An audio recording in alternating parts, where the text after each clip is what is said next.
Amados irmãos, para a nossa adoração ao Senhor, te convido para que da tua casa e nós aqui possamos formar essa corrente espiritual e em um só momento de louvor e adoração a Deus, em um só coração e vida, adorarmos o Senhor na beleza da sua santidade.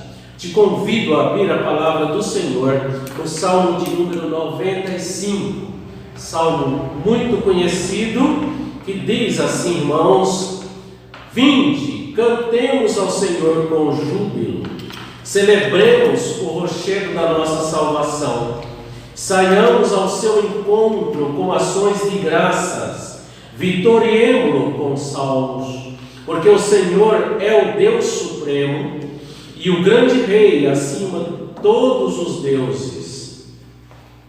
Nas suas mãos estão as profundezas da terra, e as alturas dos montes lhe pertencem. Dele é o mar, pois ele o fez, obra de suas mãos, os continentes. Vinde, adoremos e prostremo-nos, ajoelhemos diante do Senhor que nos criou. Ele é o nosso Deus, e nós, povo do seu pasto e ovelhas de sua mão.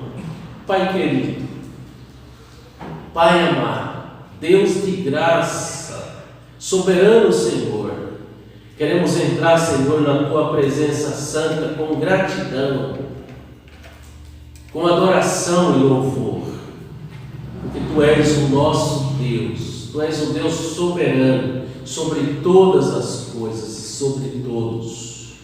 Obrigado, Deus, por nos dar a oportunidade de mais uma vez podermos estar na tua presença livremente para te adorar, para nos alegrar contigo e aprender da tua palavra. Abençoa-nos, pois, Pai, é a oração que nós fazemos no nome santo, no nome amado, sobre todos os nomes, Jesus.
O Evangelho é uma mensagem que estilhaça os ídolos. É sobre esse assunto que eu gostaria de conversar com você. João, o apóstolo João, conclui a sua primeira epístola com a seguinte recomendação: guardai-vos dos ídolos. Repito, guardai-vos dos ídolos. É isso que encontramos em 1 João capítulo 5, verso 21. É interessante observar que não há menção direta a ídolos nos 104 versículos anteriores. A expressão guardai-vos dos ídolos aparece apenas no versículo final, no versículo de número 105, dentro da primeira epístola de João. Parece que o presbítero, maneira como João se intitula em 2ª e 3ª João, trata sobre conhecimento de Deus, andar na luz e sobre a necessidade de amar a Deus e ao próximo em toda a primeira epístola. O que João parece estar dizendo é que os ídolos são o obstáculo fundamental que impedem os cristãos de amarem a Deus e de amarem o próximo. Na verdade, os ídolos são o solo fértil no qual o pecado cresce e o pecado sempre nos impede de amar a Deus. Lembre-se do seguinte: permitir que a idolatria siga sem controle é uma forma de viver deprimente e exaustivamente. Sabe por quê? Porque os ídolos do coração exigem muito e dão pouco em troca. O fato é que a idolatria é coisa antiga. Qual é o pecado mais denunciado na Bíblia? Será o adultério, a injustiça, o assassinato? Todas essas coisas são ilícitas, todas essas coisas são sim denunciadas pela Bíblia, porém o pecado mais denunciado pela Sagrada Escritura é o pecado da idolatria. As raízes da idolatria remontam aos pródromos da história, ao princípio da humanidade. Nossos primeiros pais foram criados por Deus para adorá-lo e para servi-lo. Um dia, o tentador aproximou-se deles com o seguinte papo: olha, no fundo não dá para confiar nesse Deus de vocês, ele é muito restritivo, ele é um ditador, ele é muito controlador, vocês precisam assumir controle sobre a vida de vocês, vocês precisam de mais protagonismo nessa história. Tragicamente, nossos primeiros pais, em vez de confiarem na palavra do Pai das luzes, preferiram confiar na palavra do Pai da mentira.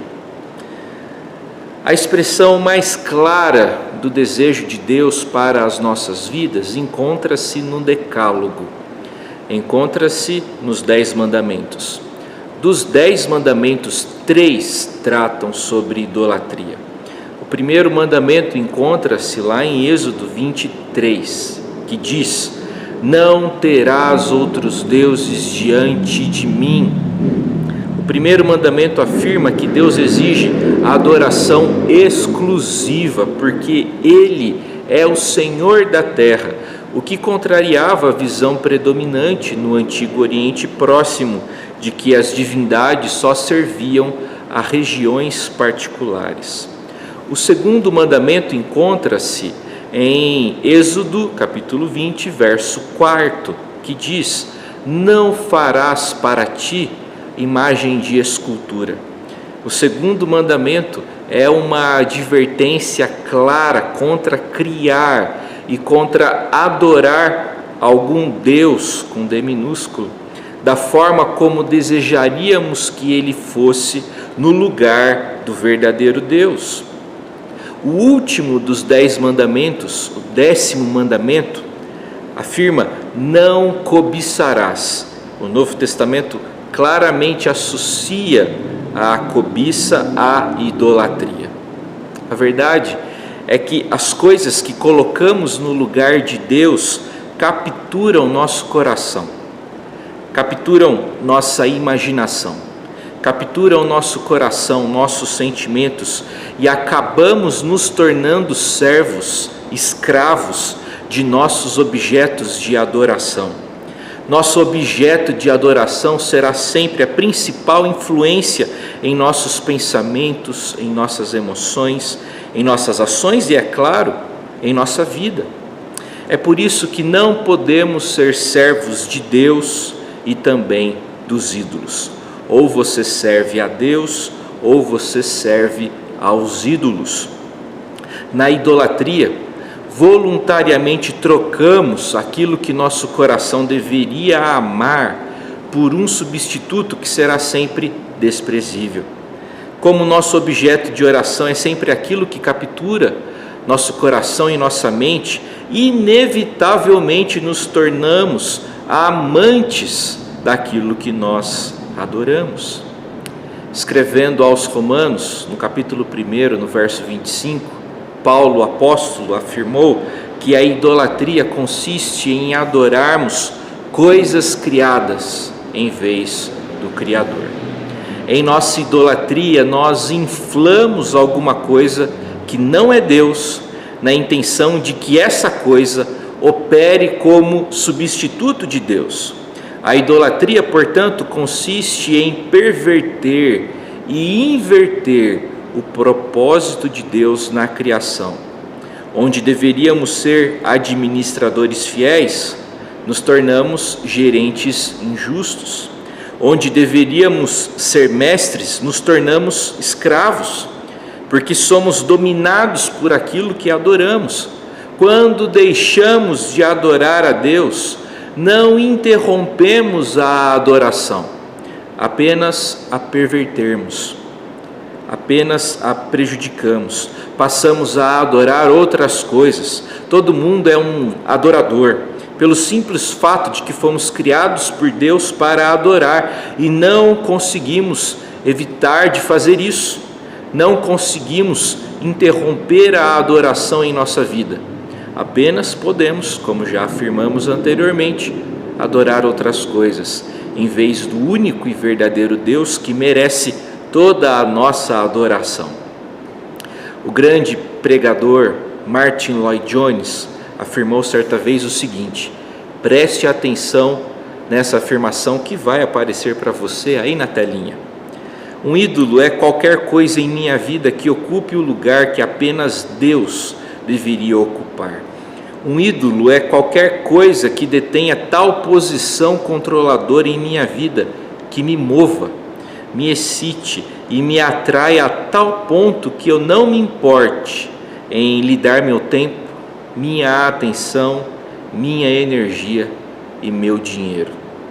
Ídolo é isso. Algumas perguntas podem nos ajudar a identificarmos os nossos ídolos. Responda sinceramente essas perguntas. Essas perguntas vão auxiliá-lo a descobrir quais são os ídolos do seu coração, se esse for o caso. Primeira pergunta: com que eu mais me preocupo? Próxima pergunta: onde busco meu conforto quando as coisas estão difíceis? Próxima pergunta: o que me ajuda a encarar as coisas? Quais são as minhas válvulas de escape? O que mais ocupa a minha mente? Próxima pergunta: o que eu mais busco e onde eu mais busco meu valor próprio? Próxima pergunta: de que maneira eu inicio as minhas conversas? Outra questão: qual é a primeira coisa que eu quero que as pessoas saibam a meu respeito? O que eu quero da vida? O que realmente me faria feliz? Essas são perguntas diagnóstico, como bem afirmou David Powlison. Diante de tudo isso que conversamos nas últimas semanas e diante daquilo que consideramos nesse vídeo até aqui, a Bíblia convida-nos a nos arrependermos dos nossos ídolos. Quando Jesus veio e começou a declarar o reino de Deus, ele proclamou aquilo que encontra-se registrado no Evangelho de Marcos, capítulo 1, verso 15: arrependei-vos e crede no Evangelho. Essa é a essência do que significa ser um seguidor de Jesus. é o indivíduo que se arrepende e o indivíduo que crê. Essa é a chave para remover os ídolos do coração, é instalar Cristo no nosso ser. Darren Patrick afirmou que a principal tentação de Satanás é nos convencer de que somos metade dos pecadores que realmente somos e que temos a metade da aceitação de Cristo que realmente temos. Quando começamos a abraçar nossa aceitação em Cristo, vemos que não precisamos ser perfeitos, porque Cristo já foi perfeito em nosso lugar. Que o Senhor te abençoe, que o Senhor te fortaleça e que os ídolos do coração sejam completamente removidos por conta do poder expulsivo do verdadeiro Deus. Quando Jesus Cristo toma o nosso coração, os ídolos são removidos para fora do nosso coração. Que isso aconteça em sua vida, em nome de Jesus. Amém.